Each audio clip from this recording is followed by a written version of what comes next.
All right. On today's 30-minute mechanic, we're going to pull the motor back out of the Ranger and work on our steering shaft. And look what I found, my engine lifter plate. And guess where it was? It was in the bed of the Ranger. So buckle up, let's go.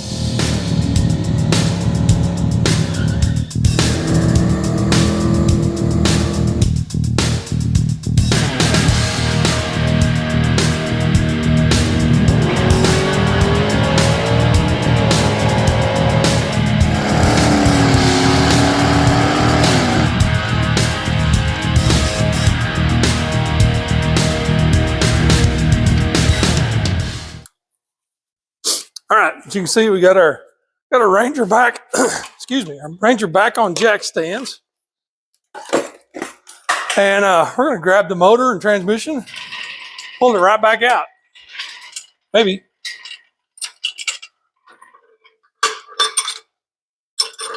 So glad I found my engine lifter plate.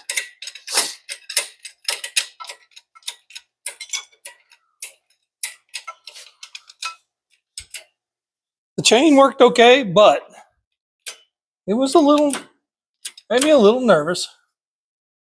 I don't know if I can get these bolts out.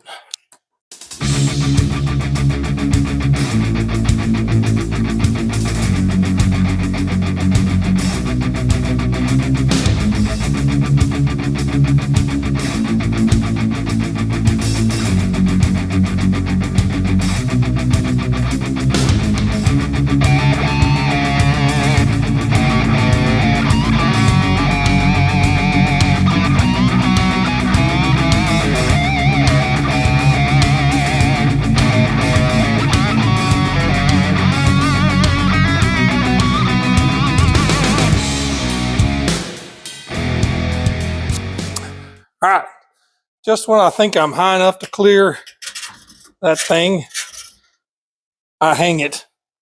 But anyways, all right, motor's out, motor transmission's out.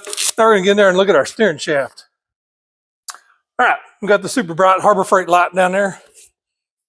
And I've got my joints here. Pull this off. We've got our 9/16 spline, 26 spline, 9/16 inch, 26 spline to a 3/4 inch double D unit right there. And that fits this manual rack right down there. Perfecto. Now the Ranger has this shaft coming through the firewall here. This is 1 inch double D. So I got a 1 inch double D to 3/4 inch double D U-joint and a section of 3/4 inch double D shaft. Now, I had this shaft left over from my Mustang. Now what we're going to do is, I looked at it when the engine was in there, and it would be better if our joint was up as close to the firewall as we can get it. So we're gonna get here with our cutoff wheel. Excuse me, our cutoff wheel or our Sawzall or something, and we're gonna cut this thing off just long enough to fit into this joint. Maybe. You know what? I probably should make sure I'm not making this too short before I do that. Better do some checking because, never prepared. Now we've got, take our joints, set screws. These things have double set screws on them, which after I get this piece made, I'll probably come back and mark where the set screws are, and I will drill a little divot into it for that set screw to sit in, so it's not just pushing on the flat.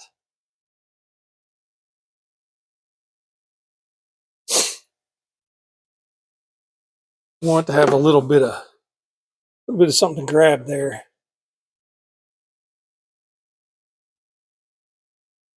What's going on here? I don't want that going there. Hello. Yeah.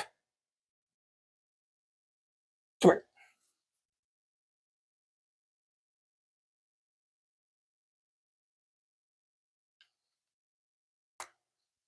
Hitting something. What am I hitting? Set screw. Still, just take it out.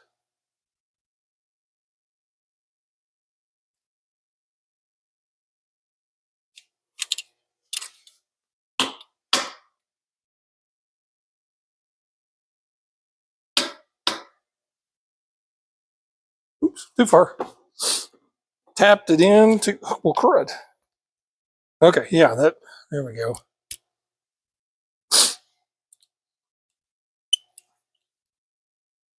And we'll go ahead and just tighten those up so they don't fall out while we're messing with it.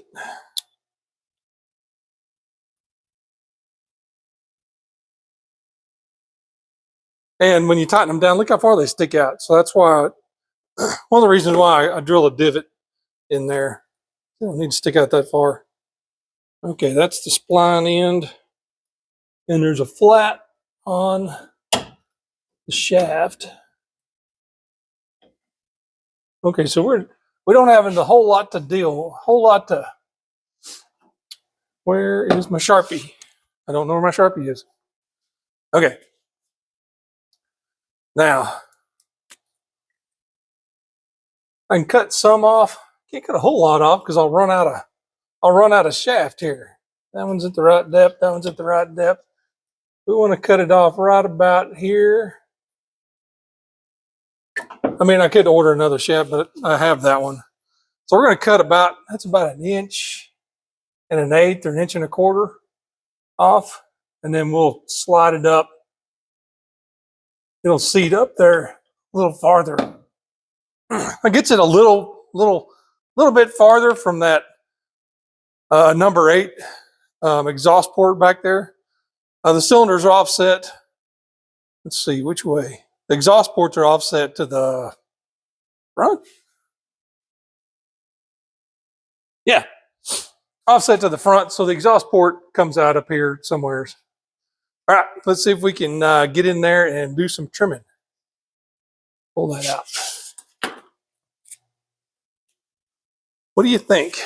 Sawzall or grinder wheel? I think grinder wheel. Let's find it. I don't know where it is. Grinder, where you at? So I guess that's how it works nowadays. You find one thing that you're missing and you can't find something else. I have no idea where my safety glasses are. So we'll just do without. We're going to put our ears on so we have to listen to this thing. Ugh.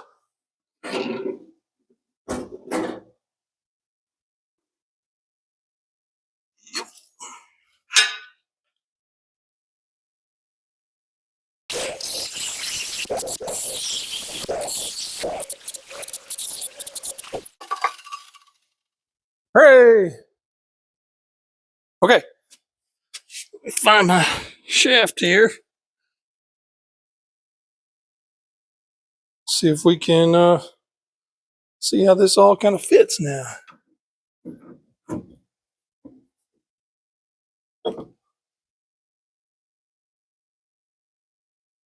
And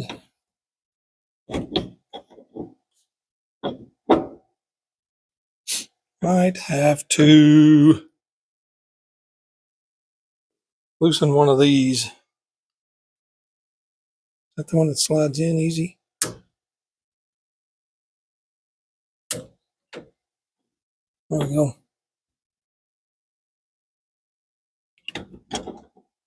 Which way is the D? Come on. Okay. Let me go get a file. I can kind of dress that thing down if I can get out of here.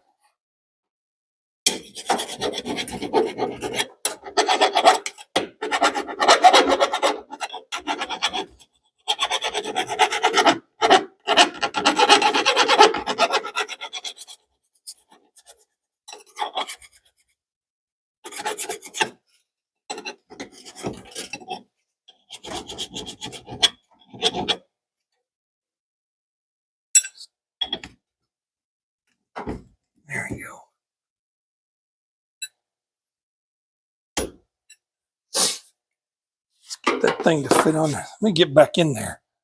It's hard to do this from way out there. That slips on there. Slips on there.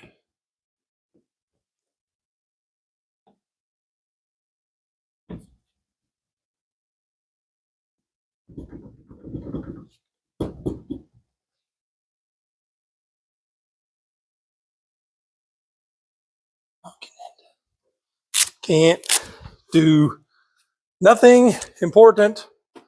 Gloves on. Let's find. Oh, did I? Ah, dang it. I was gonna say let's grab a hammer, see if we can do a little tap tap, but none of my hammers are near.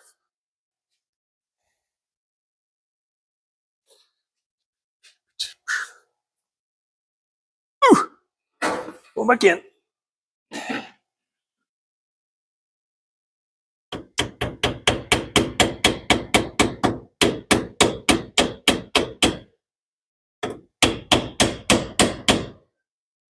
In there. Oh yeah. Oh yeah.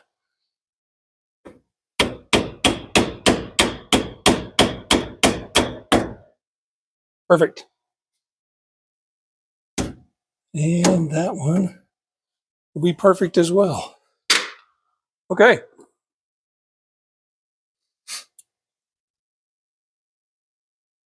Just for grins and tickles. Well, tighten up our set screws on there just for grins. Or at least one.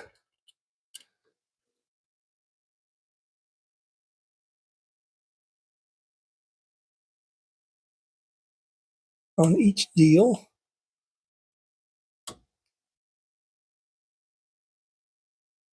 Okay. That one out, tighten that one up, and bingo boingo. We have a steering shaft. Let's go see if it does the steering shaft stuff. Oh. Probably just watch it from right there. Man, I don't even know. Where's my steering wheel? I don't even know where my steering wheel is. It is buried in the archive. Here it is. Actually, there we go. Oh, crud. I gotta have a key. Thing's locked. Hang on.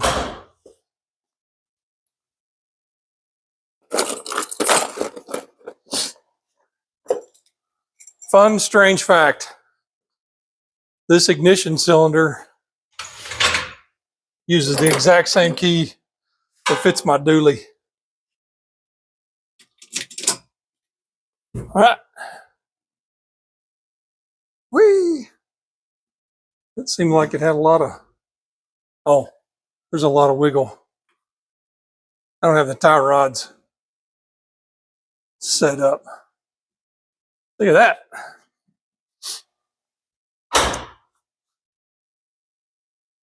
Look, we have turnage. I don't have the tie rod ends. I don't have the bump steer stuff set up yet. That'll be next.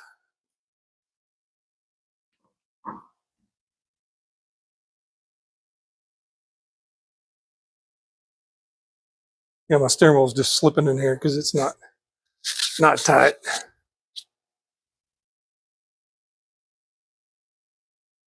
Turn it that way. Yeah, that's super good. Super good. Mission accomplished for the day. Turn that back straight. Turn that back straight-ish. I don't have any idea where. We're going to have to figure out the center of our rack, make sure both sides are even, and then reset everything so that I have even travel both ways, because I don't have any idea where it is right now. I just spun these ends out to kind of match, but yay, we have a steering shaft in here now. This is a great day. All right, we'll just get a little closer look. You can see clears the front clip just fine. Comes up. I'm sure I'm glad I figured out this was a 1-inch double D, because I was gonna stub a piece of this stuff into it and bolt it to go to 3/4 inch double D. But that's 1-inch double D, 3/4 inch double D. You can buy a joint for it. I mean, they're like $20. Another $20 joint down here from 3/4 inch double D to 9/16 26 spline for the manual rack down there. Turned out good. That was pretty quick and easy. I still have some room if that does end up being, still got about another inch here I could come back. So if this, for some reason, this ends up being too close to the number 8 exhaust port, I can get another piece of this fairly inexpensively and scoot it back. I mean, you're not going to gain a whole lot. You'll just basically be moving the fat part of the joint, about another inch back that way.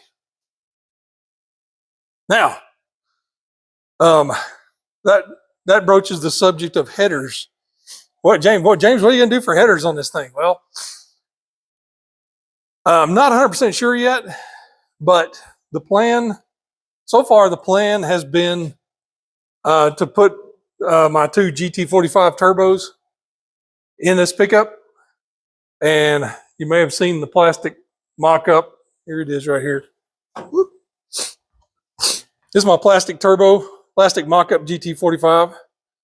I made the model in AutoCAD and then I printed it out on my 3D printer. And so let me turn off this light. It's pointed the wrong way. All right. Kind of where we're headed is this guy. Maybe I should change hands. Maybe I should drop things. I got 2 of these GT45s. I'm thinking they're going to mount opposite of one another, probably somewhere in this area at an angle. Don't know exactly what angle. It'd be nice if you could kind of match the angle of that down bar so it would look good, but whatever. Down pipe would go over the top of the fender, right out there behind the front wheel. The turbo outlet would point down and then go to a air-to-air intercooler, a dual inlet, single outlet, single outlet, air-to-air intercooler right here where the radiator would normally be. So it'll come out of the turbo, turn and go into the intercooler on both sides. And then it'll have a single up and go to the throttle body, or however I want to position the throttle body up there. Maybe from the side. I don't know yet, and cross that bridge. But that's my current thinking. And I know you're sitting there going, wait a minute. If you put an air-to-air intercooler right there, where's your radiator going to be? Okay. I hadn't really thought about this much until the other day when I was on Facebook on the Rocky Mountain Race Weekers RMRWers page, and a question came up about rear-mounted radiators, bed-mounted radiators in pickups. What is everybody doing? So I read that, and it really piqued my interest. Like, that might be something I could do because upfront room is so limited, and I do want to put an intercooler in here. So I started doing some research and reading. There's some stuff on Yellow Bullet. There's a lot of stuff from S10 guys doing that. And it seems like they have really good luck with it. I was kind of skeptical at first, but it seems like it seems to work really well. So that's kind of the route I think I'm gonna pursue. I thought about putting the turbos in the bed, and running to piping and everything all up here, but gosh, that's a lot of stuff. And I can run some 1.5-inch aluminum piping back there from the front to the back, and then tie into it with some radiator hoses and put a radiator back there and electric fans. The beauty of that is I can put as big a radiator as I want in the bed, and I could even do a surge tank back there where you have basically a reservoir of coolant.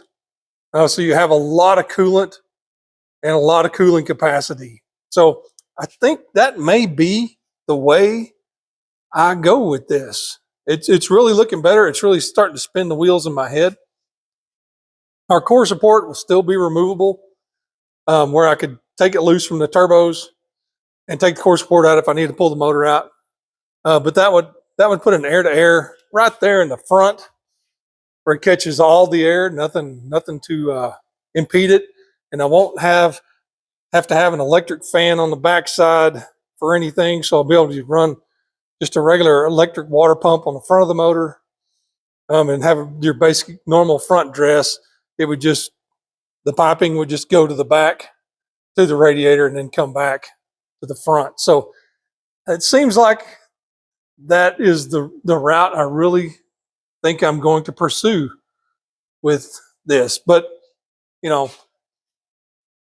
it's going to be a while, because I've got a lot of things I still have to do to this pickup. But that's where the choo-choo train of James's thought is. That's the tracks we're headed down right now. Is put the radiator in the back, put an air-to-air intercooler up here, put a GT45 on each side, discharge out into the intercooler out. There would be very minimal intercooler piping, and the exhaust would run. The downpipe would come out right here and go right down, trim a little bit of this fender out, and then go right down there and exit just by the front door. Kind of like my red Mustang Turbo did, and kind of like that green car back there does. And yeah, it's starting to come together in my head. All right, it's going to do it for 30-minute mechanic today. Got the motor and transmission pulled out, got our steering shaft fitted and mounted in place. We'll go back and put some little divots in there with the drill press, and so those set screws will have something to tighten up against. And then we'll install that dude, and we'll be done with the steering. I'm so happy steering. I'm so happy I can turn the front wheels now. Been working on this truck. I've been working on the Galaxy. I put the E4OD in the Galaxy. That opened up some more issues that I wasn't expecting, but nothing that's unsurmountable. I'll make a video on that a little later. It kind of surprised me with a few things that I wasn't expecting, but not a big deal. We'll get that car fixed. We'll get that car sorted out, and it'll be great with an overdrive transmission. But you know the drill. Like, subscribe, ring the bell, tell your friends. We'll see you next time. Bye.